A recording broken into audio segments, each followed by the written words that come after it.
Hoje nós vamos finalizar esse cântico de Maria, que é conhecido como Magnificar. Nós vimos então em ocasiões antes, de que esse Magnificar, ele tem esse nome exatamente pela palavra que aparece aí bem no início, A minha alma engrandece ao Senhor, ou seja, a minha alma magnifica ao Senhor. E hoje nós vamos dar uma olhadinha então aí nos versos 52 a 55. Mesmo assentados, vamos ler juntos a uma só voz a palavra de Deus. Vamos ler? Derribou do seu trono os poderosos e exaltou os humildes, encheu de bens os famintos e despediu vazio os ricos. Amparou a Israel, seu servo, a fim de lembrar-se da sua misericórdia, a favor de Abraão e de sua descendência para sempre, como prometera aos nossos pais. Senhor Deus, nós louvamos o Teu santo nome nesta noite, Senhor. Obrigado por Tua graça sobre as nossas vidas. Obrigado, Senhor, porque nós podemos no dia de hoje celebrarmos, também nos lembrarmos do Natal, o nascimento do nosso Salvador e Senhor Jesus Cristo.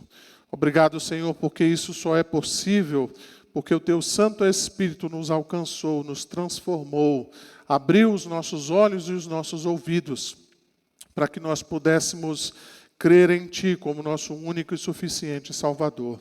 Assim, Senhor, nessa noite nós Te pedimos que a Tua palavra fale ao nosso coração, que sejamos aqui, Senhor, alimentados pelo Teu Santo Espírito e que Teu nome seja glorificado, ó Pai. É o que nós suplicamos e Te bendizemos em nome de Jesus. Amém. Irmãos, nós estamos vendo então esse cântico e a última vez que nós olhamos para ele, nós vimos que Deus, ele resiste aos soberbos. Maria vai dizer exatamente isso, de que Deus a contemplou exatamente na sua humildade, ou seja, na sua condição humilde. Ela também diz aí que Deus dispersou o coração dos soberbos, exatamente por causa da sua condição e da revelação, então, que Deus estava trazendo àquela jovem virgem que precisava, então, ou que foi usada, então, como sendo a serva de Deus para dar à luz, então, ao Messias. Ao contrário do que nós possamos imaginar, irmãos, Deus não está brincando com o mundo, Ele também não brinca com as pessoas. Na verdade, o que a Escritura diz para nós é que Deus, Ele não só preserva todas as coisas, Ele não só conduz todas as coisas segundo a sua vontade, mas Deus também, Ele julga o mundo. E a gente vai perceber exatamente ao decorrer desse sermão de como Deus faz isso muitas vezes.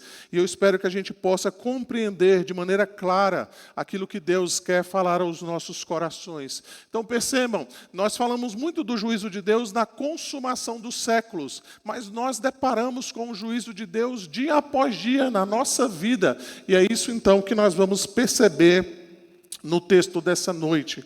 Então o que nós temos aqui diante de nós, irmãos, é exatamente isso. Deus é o juiz do mundo inteiro, porque Ele exalta os humildes e Ele derruba os poderosos, Ele enche os famintos e Ele despede vazio os ricos.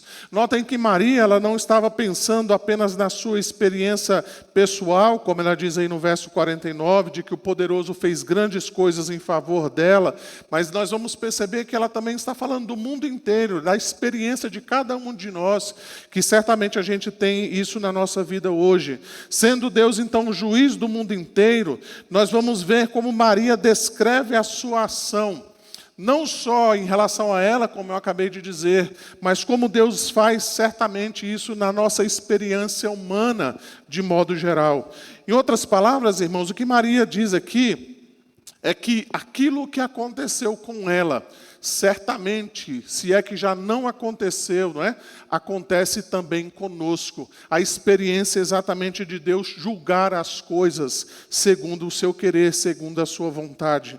Vamos dar uma olhadinha então nesse texto e vamos tirar alguns ensinos para aquilo que Deus tem a falar aos nossos corações nessa noite. Primeiramente então, irmãos, nós vamos perceber exatamente isso, que Deus desfaz a ordem dos poderes, está aí no verso 52.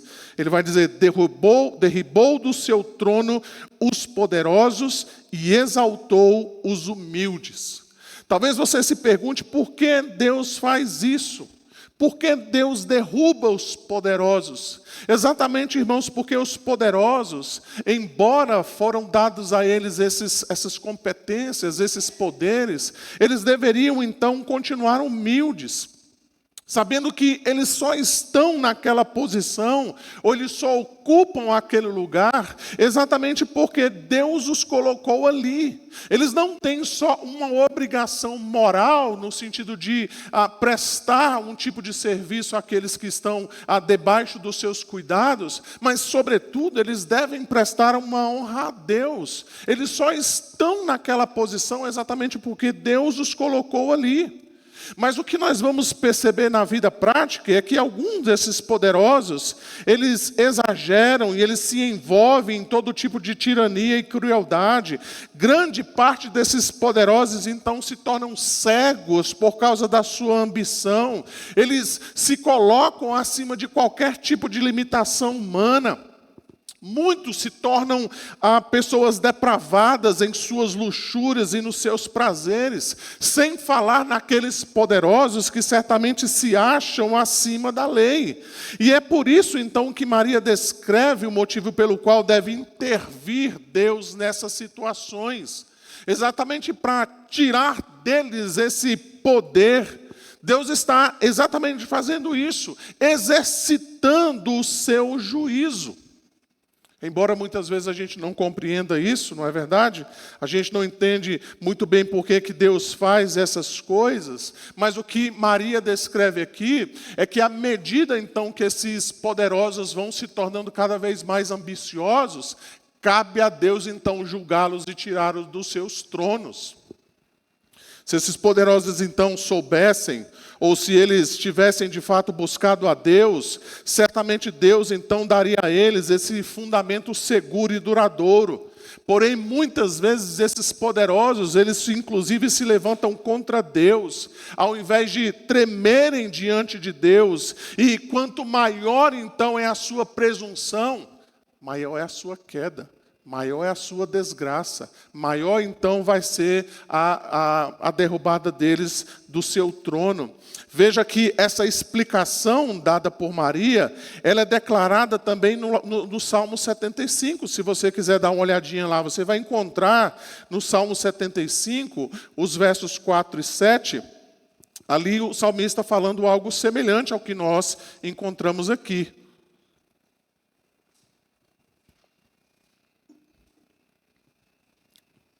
Veja lá no Salmo 75, os versos 4 e 7, nós encontramos assim: digo aos soberbos, não sejais arrogantes, e aos ímpios, não levanteis vossa força. Não levanteis altivamente a vossa força, nem faleis com insolência contra a rocha, porque não é do Oriente, não é do Ocidente, não é do deserto que vem o auxílio. Deus é o juiz. A um abate e a outro exalta. Então percebam aqui naquilo que Maria está dizendo, naquilo que nós acabamos de ler no Salmo 75. Perceba aqui, em primeiro lugar, exatamente isso, que o salmista, ele mostra que a desgraça costuma sobrevir aos reis deste mundo. Exatamente por causa da sua prosperidade. Eles endurecem a cerviz, eles passam a acreditar que eles não precisam se dobrar diante de outra pessoa, eles costumam então a não mais se sujeitar a Deus, nem prestar contas por aquilo que eles fazem. Então eles chegam, como é de costume, eles chegam aos extremos, e eles se colocam, como eu acabei de dizer, até mesmo superiores à lei. Eles costumam, então, se achar melhor do que as outras pessoas. E exatamente por causa do seu orgulho e da sua arrogância, Deus precisa, então, destroná-los. Deus precisa, então, colocar um freio neles. Além disso, nós vamos perceber aí que o salmista, e assim também Maria está dizendo, que essa exaltação e esse abatimento não vem do Oriente, não vem do Ocidente, não é do deserto então que vem o seu sustento, não são os governos, não são as pessoas que exaltam e que derrubam. A resposta que o salmista traz aqui para nós é que Deus humilha e exalta quem Ele quer. E a resposta então que o salmista diz é: por que Deus faz isso? Ele diz no verso 7, porque Deus é o juiz. Deus faz essas coisas, então, para trazer tremor, para trazer pavor diante de nós. Veja, então, irmãos, que isso não significa que Deus está atrás de qualquer tipo de confusão, mas que Ele governa o mundo, e como juiz é isso que Ele deve fazer. Enquanto algumas pessoas abusam do seu ofício, Deus então precisa muitas vezes intervir na sua soberba, no seu orgulho. Ao mesmo tempo que a gente vai perceber aqui, Maria vai dizer que os humildes, eles igualmente são exemplos para nós. Então percebam que a exaltação então dos humildes também vem das mãos de Deus. Isso deve servir de exemplo para nós. Exatamente porque nós, muitas vezes, quando estamos numa condição humilde, e nós somos colocados, então, em postos, de maior competência, ou algum tipo de destaque, ou quando nos é dado algum tipo de poder, muitas vezes nós caímos nas mesmas tentações dos poderosos. E nós precisamos, então, compreender isso. Percebam, então, aqui, irmãos, que é isso que a Escritura diz para nós. Os homens altivos são derribados por Deus, e os humildes são exaltados. Exatamente porque Deus é o juiz e Ele faz essas coisas conforme a sua vontade, conforme o seu querer. A oração de Ana, muitas vezes, é comparada com a oração de Maria, melhor dizendo, é comparada com a oração de Ana, lá em 1 Samuel capítulo 2. E se você der uma olhadinha lá no capítulo 2, os versos 3 a 4, você vai ver que Ana ora no mesmo sentido que Maria ora aqui. Ela vai dizer: não multipliqueis palavras de orgulho, nem saiam coisas arrogantes da vossa boca, porque o Senhor é o Deus da sabedoria e pesa todos os feitos na balança. O arco dos fortes é quebrado, porém os débeis cingidos de força. Ana está falando a mesma coisa com palavras diferentes aqui na oração dela. Então, basta você se lembrar de pessoas como Moisés, como Davi, tantos outros, então, que Deus levantou da sua humildade. E tantos outros também que você encontra na Escritura que Deus derribou do seu orgulho. Os reis que faziam algo contrário à vontade de Deus eram derribados. Aqueles reis, muitas vezes, eram também levantados para fazer a vontade do Senhor. Talvez um exemplo bem claro daquilo que eu estou dizendo aqui, a gente pode ver no próprio Davi, que saiu da sua humildade, do pastoril das ovelhas, era o menor dentre os seus irmãos, mas Deus o havia exaltado a ser o rei de Israel. Mas o que nós encontramos lá em 2 Samuel capítulo 24, é que Davi, então, pretensiosamente, ele buscou levantar o censo em Israel. Ele não queria só fazer uma contagem para saber quantas pessoas que estavam ali naquela cidade, mas ele queria, de fato, provar o seu poderio militar. Ele queria, de alguma maneira, trazer uma espécie de satisfação pessoal. Como às vezes a gente costuma dizer, Olha, veja as coisas que eu tenho, olha como eu sou poderoso, veja o exército, veja os meus bens. E certamente Deus não deixou com que isso passasse desapercebido. Nós lemos lá no verso de número 15 de 2 Samuel. Então enviou o Senhor a peste a Israel, desde a manhã até o tempo que determinou. E de Dan até Berseba morreram ali 70.000 homens do povo. Por isso, irmãos, quando os poderosos são derrubados, todos nós devemos nos sentir apreensivos e preocupados. Porque Deus julga estas coisas. Nós devemos abrir os nossos olhos, nós devemos abrir os nossos ouvidos para estas coisas. Ao mesmo tempo, quando nós somos exaltados, nós devemos também tremer para que nós não sejamos, de alguma maneira, tomados então de orgulho, tomados de qualquer tipo de pretensão, de qualquer tipo de soberba, como quem diz, eu cheguei aqui pelos meus próprios méritos. Mas nós nos lembremos de que nós só estamos ocupando aquele lugar porque Deus então nos colocou ali. Veja então que Deus desfaz a ordem dos poderosos, porque Ele precisa colocar as coisas em ordem. Ele derruba os tronos, mas Ele exalta o humilde. Assim, quando nós experimentamos mudanças após mudanças, nós precisamos exatamente ter isso em mente. Deus faz essas coisas, porque Ele é o juiz do mundo inteiro. Veja em segundo lugar, irmãos, no verso 53, que Maria então diz que Deus desfaz a ordem dos necessitados. Veja aí que ela vai dizer, encheu de bens os famintos e despediu vazio os ricos. Maria então está exaltando a Deus e demonstrando como Deus é o juiz do mundo inteiro. Ele inverte a lógica humana, ele destrói a sabedoria humana. Aqui nos cabe algumas questões aqui importantes para nós mencionarmos. A primeira delas é que muitas vezes é preferível então para nós termos, como posso dizer, termos poucos bens. Exatamente termos essa condição humilde. Muitas vezes é melhor exatamente nós termos isso do que termos muitos bens e não fizermos bom uso desses bens. A outra coisa que deve nos chamar a atenção é quando Maria então menciona aqui essa frase, Deus enche de bens o faminto. Essa palavra que aparece aí, faminto, ele não diz respeito simplesmente a uma pessoa que tem falta de alguma coisa. Não é alguém que está passando fome. Não é alguém desprovida de bens somente. De fato, é alguém que tem algum tipo de necessidade. Essa necessidade certamente pode ser uma necessidade de comida, mas é algo ou é alguém que de fato é faminto, passa por algum tipo de privação.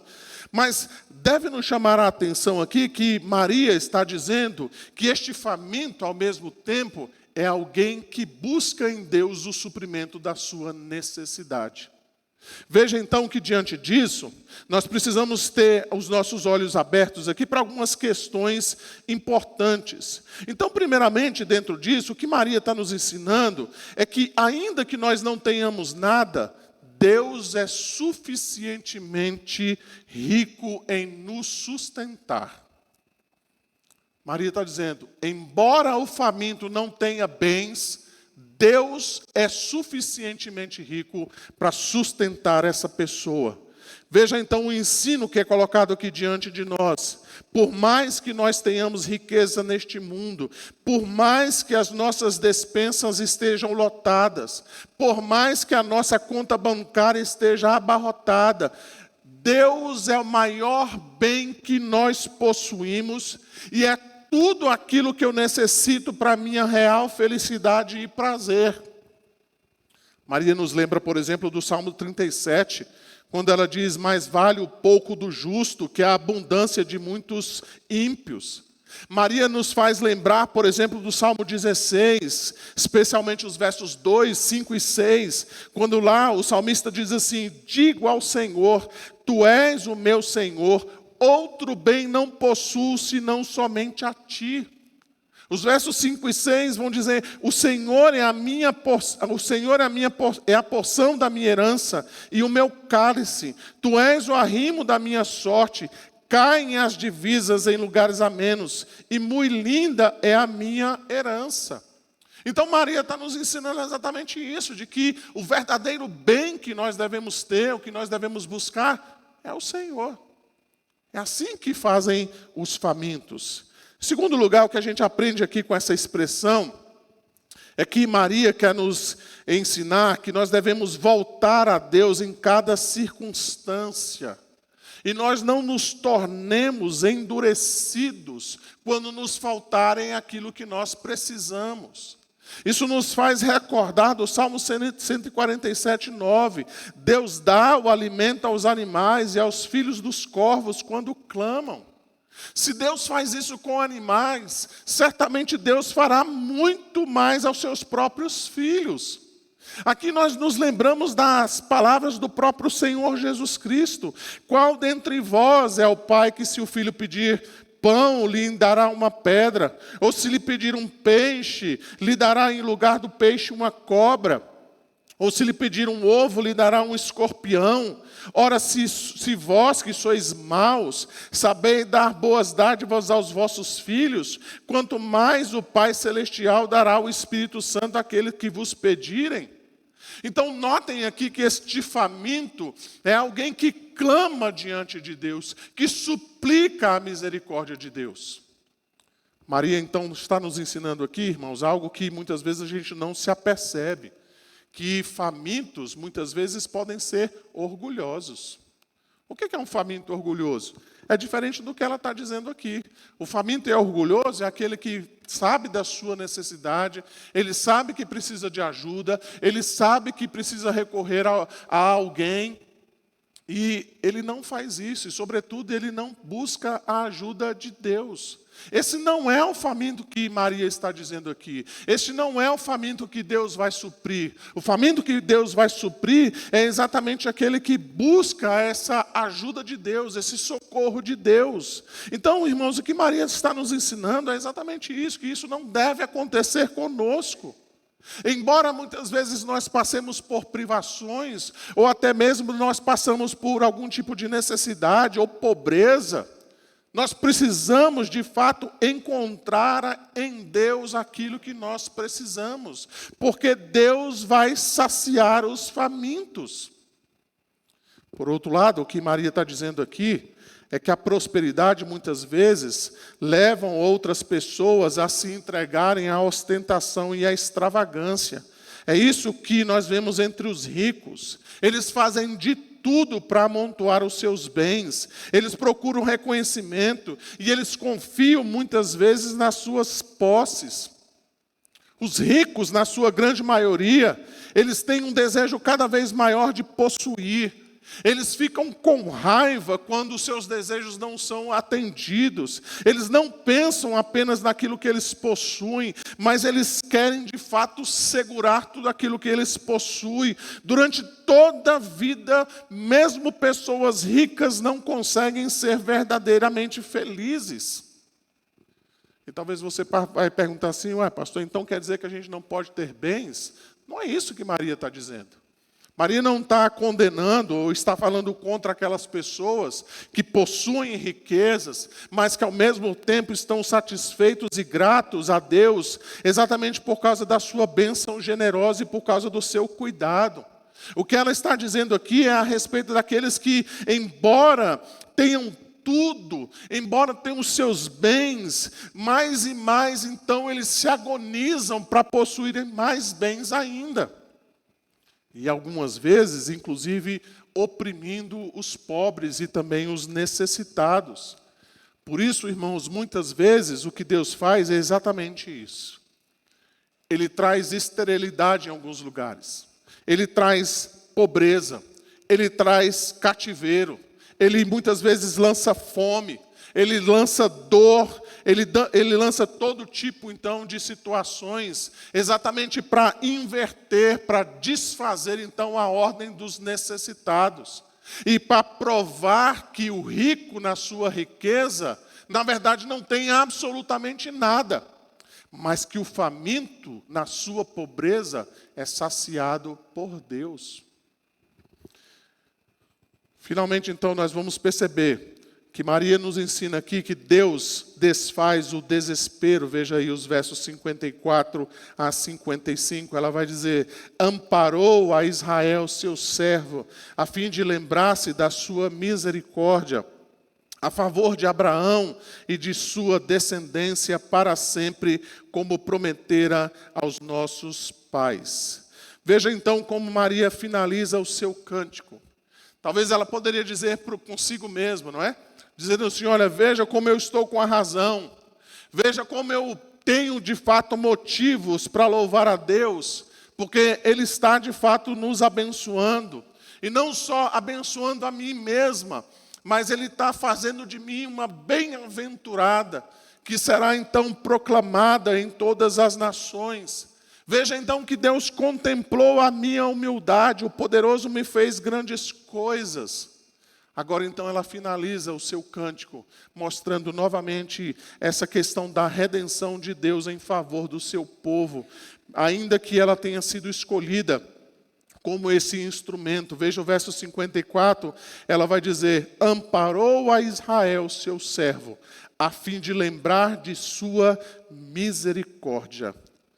Maria então nos lembra do Salmo 136, depois você pode dar uma olhadinha em casa. Você vai ver que todos os versículos do Salmo 136, eles finalizam assim: porque a sua misericórdia dura para sempre. E talvez o versículo daquele salmo que mais se encaixa aqui naquilo que Maria está fazendo seja o verso 26. Ela diz: ó, tributai louvores ao Deus dos céus, porque a sua misericórdia dura para sempre. Maria nos lembra as palavras do profeta Jeremias, lá em Lamentações 3, 22, 23. As misericórdias do Senhor são a causa de não sermos consumidos, porque as suas misericórdias não têm fim, renovam-se a cada manhã. Grande é a sua fidelidade. Embora o povo de Israel, em toda a sua história, tenha abandonado a Deus, tenha virado as costas para Deus, tenha idolatrado, tenha sido levado ao cativeiro, tenha abandonado muitas vezes a Deus, embora Israel tenha sido infiel a Deus e rejeitado muitas vezes, Deus então agora se revela cheio de graça e cheio de misericórdia. Ainda que muitas vezes Deus tenha tratado o seu povo com severidade e disciplina, o que nós vamos perceber aqui é que Deus não deixou de amar o seu povo e de buscá-lo, de oferecer-lhes então a sua salvação. Além disso, então, Maria diz que Deus não se esqueceu das suas promessas, nem da sua aliança. Ela diz no verso de número 55, a favor de Abraão e de sua descendência para sempre, como prometera aos nossos pais. Ela se recorda da promessa que foi feita a Abraão, lá em Gênesis 17, 7. Estabelecerei a minha aliança entre mim e a tua descendência no decurso das suas gerações, aliança perpétua para ser o teu Deus e da tua descendência. Então, o que Maria está dizendo aqui para nós, irmãos, que apesar de todas as coisas que o seu povo tenha feito contra ele, Deus permaneceu fiel nas suas promessas, na sua aliança. E eis porque Maria então diz que Deus recebeu o seu servo. Porque Deus então acolheu o seu povo. O povo que naquele momento estava destituído. Um povo que estava sem esperança. Um povo que aguardava o Messias. Mas que certamente era um povo que talvez as pessoas nem davam muito mais importância. Era um povo que estava escravizado, inclusive, por Roma. Vivia, então, sob o jugo de Roma. E que talvez muitos deles haviam esquecido das promessas que Deus havia feito a Abraão, o pai, então, daquela nação. Mas Deus, então, na sua misericórdia, Ele se lembra, então, do seu povo. Na sua aliança, então, Ele envia o seu Redentor. Por isso, então, Maria magnifica a Deus. Ela exalta. Ela bendiz a Deus, porque Deus então se lembrou da sua misericórdia.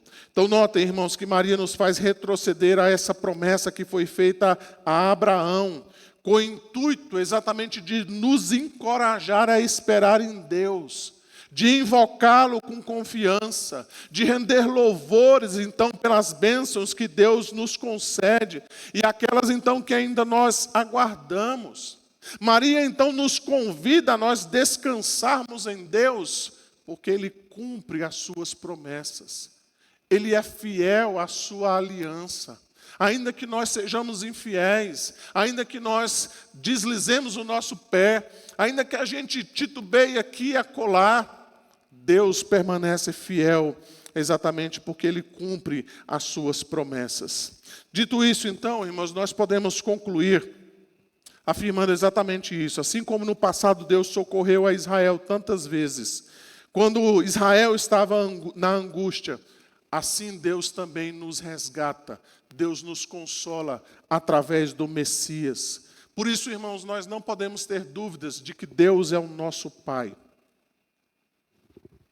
Visto que Ele nos dá as boas-vindas como seus filhos, Ele supre as nossas carências terrenas, à medida então que nos guia em rumo à herança celestial. E assim as muitas bênçãos de Deus devem nos fazer avançar mais, aquilo que de fato é duradouro, a bem-aventurança com que Ele nos prometeu e a qual Cristo nosso Senhor conquistou para nós. Por isso nós não podemos simplesmente dizer aquela frase de efeito, né, que às vezes a gente gosta de colocar assim no para-choque do caminhão, né? Deus é bom. Parece algo meio abstrato, parece meio que uma frase, assim, meio que um jargão. Mas na verdade essa frase, ela é verdadeiramente provável. Porque Deus de fato tem nos suprido não só nas questões físicas, não só no que diz respeito às questões espirituais, mas naquelas que são incontáveis, naquelas que são imensuráveis na sua bondade. Assim como nós cantamos aquele hino 63, as muitas bênçãos, quando ele diz quanto às bênçãos, dizes quanto são, nós precisamos ter em mente exatamente isso. Eu posso contar, eu posso provar, eu posso apalpar as bênçãos inumeráveis que Deus tem me dado. Certamente essas bênçãos também são espirituais, mas elas também são bênçãos de suprimento, recebidas pela divina mão, como diz lá o hino de número 63. Então, Deus de fato é bom para conosco, e nós podemos então colocar a nossa confiança nas suas promessas e na sua aliança.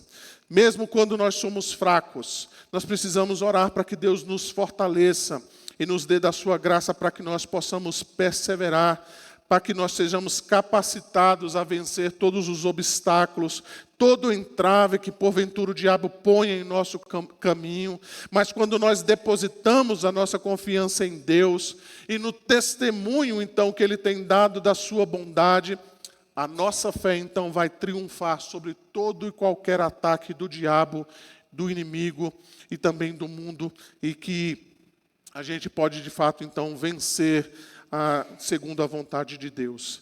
Diante disso então, eu queria finalizar mostrando aquilo que Calvino diz a respeito desse texto, e ele diz algo muito interessante para nós. Ele diz assim: a função de Deus é julgar o mundo e governá-lo, de tal modo que nenhuma mudança nunca é casual, mas procede de seu justo e maravilhoso conselho.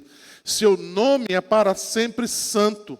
Nós, que uma vez nos opusemos a Ele, agora o louvamos por sua justiça e sabedoria, e aceitamos como bom tudo quanto vem da sua mão.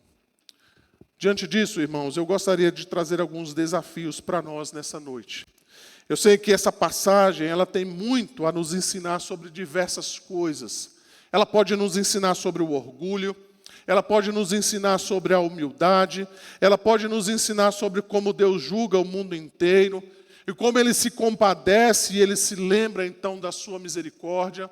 Tudo isso são ensinos e desafios que nós podemos levar para a nossa casa hoje, mas todas essas verdades nos conduzem a um destino único, a um ponto único, a um fim único, a um propósito único, que é apresentar a pessoa do nosso Senhor Jesus Cristo. Então vejam, primeiramente, que essa ideia, na verdade esse fato da encarnação do Senhor Jesus Cristo, ela deve nos conduzir exatamente à humildade que é mencionada aqui na oração de Maria. Paulo vai dizer: tende em vós o mesmo sentimento que houve também em Cristo Jesus, pois ele, subsistindo em forma de Deus, não julgou como usurpação ser igual a Deus. Antes, a si mesmo se esvaziou, assumindo a forma de servo, tornando-se em semelhança de homens, e reconhecido em figura humana, a si mesmo se humilhou, tornando-se obediente até a morte e morte de cruz. Então, dentro desse texto que nós acabamos de ler, Nós podemos afirmar com toda certeza, irmãos, que ser cristão e orgulhoso é um contrassenso. O que se requer, então, de nós, como cristãos, é humilhação, é serviço, é abrir mão de nós mesmos. Exatamente porque Jesus abriu mão da sua glória. Ele abriu mão, então, da sua posição. Ele tornou-se carne. E o Natal tem tudo a ver com isso. Ele revela exatamente esse plano, esse propósito de Deus em enviar o seu Filho. Ele não veio de maneira gloriosa, mas ele veio de maneira humilde, abrindo mão, então, do seu reino, da sua glória. Logo, irmãos, o caminho para o cristão é a humildade. Jesus também nos ensina qual é a ética do reino de Deus. Em Mateus 19:30, ele vai dizer: porém, muitos primeiros serão últimos, e os últimos primeiros. É isso que Maria está ensinando. Deus destrona o soberbo e exalta os humildes.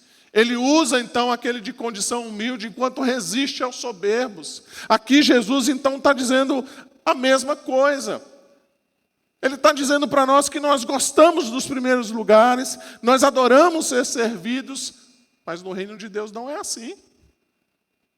No reino de Deus você não deve almejar os primeiros lugares, mas os últimos. E se você almejar os primeiros lugares, Deus, no seu juízo, vai colocar você nos últimos lugares. E se você almeja, então, os últimos lugares, pela providência de Deus, Deus, então, vai colocar você nos primeiros. Essa é a ética do reino de Deus.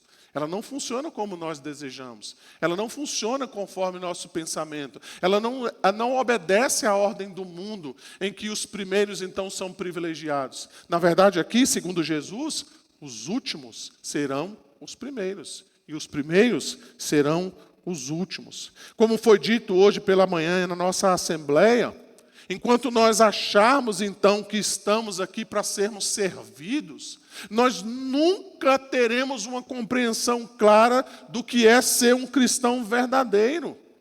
Enquanto nós não compreendermos de que ser cristão requer de nós sacrifício da nossa parte, nós não vamos passar, irmãos, de religiosos, de frequentadores de igreja. Enquanto na nossa mente, na nossa cabeça nós acharmos isso, nós de fato não encontraremos o verdadeiro significado de sermos um cristão. Jesus também ensina para nós qual é a lógica do seu reino.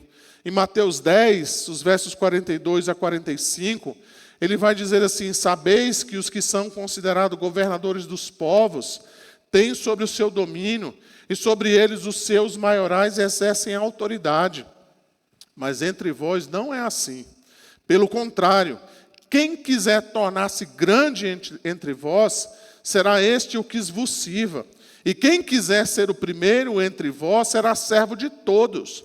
Pois o próprio Filho do Homem não veio para ser servido, mas para servir e dar a sua vida em resgate por muitos. Jesus ensina aqui que nós não devemos ter o nariz em pé. Ele diz aqui que nós não devemos nos orgulhar. Jesus está dizendo que nós não devemos achar a respeito de nós, além daquilo que convém. Ele está dizendo que nós não devemos achar que nós somos alguma coisa ou alguém. Ele está dizendo que no reino de Jesus não há lugar para orgulho, soberba e altivez. O que ele está nos ensinando aqui é que todo aquele que deseja ser discípulo de Jesus deve seguir os seus passos, humilhando-se, tomando a cruz e morrendo para si mesmo. Por isso, irmãos, enquanto nós acharmos que nós podemos seguir a Jesus sem sermos humildes, sem nos sacrificarmos, sem tomarmos a nossa cruz, nós vamos passar talvez a vida inteira enganando a nós mesmos. Por isso, meus queridos irmãos, o Natal nos ensina, muito antes do próprio nascimento de Jesus, essa mulher, então, Maria, essa humilde virgem escolhida para ser a mãe do nosso Redentor, ela revela de fato qual é a prioridade, qual é a ética do reino de Deus. Deus é o juiz do mundo inteiro. Por meio de Jesus, então, Ele vai julgar os vivos e os mortos de uma vez por todas e eternamente. Por isso, então, que neste Natal nós sejamos tomados, então, dessas verdades tão preciosas para nós. Deus é misericordioso, Deus é poderoso, Ele se lembrou da sua aliança, mas Ele é o juiz do mundo inteiro. Ele derribou do seu trono os poderosos e exaltou os humildes, encheu de bens os famintos. Vamos orar, vamos pedir a graça de Deus mais uma vez. Senhor Deus, nós louvamos e bendizemos o teu santo nome nesta noite. Obrigado, Senhor, mais uma vez por tua graça sobre as nossas vidas. Pedimos que a tua palavra, Senhor, possa encontrar lugar nos nossos corações. Te louvamos e te bendizemos nesta hora. Suplicamos mais uma vez, ó Deus, a tua graça sobre nós. Em nome de Jesus, o nosso Salvador, é que oramos. Amém.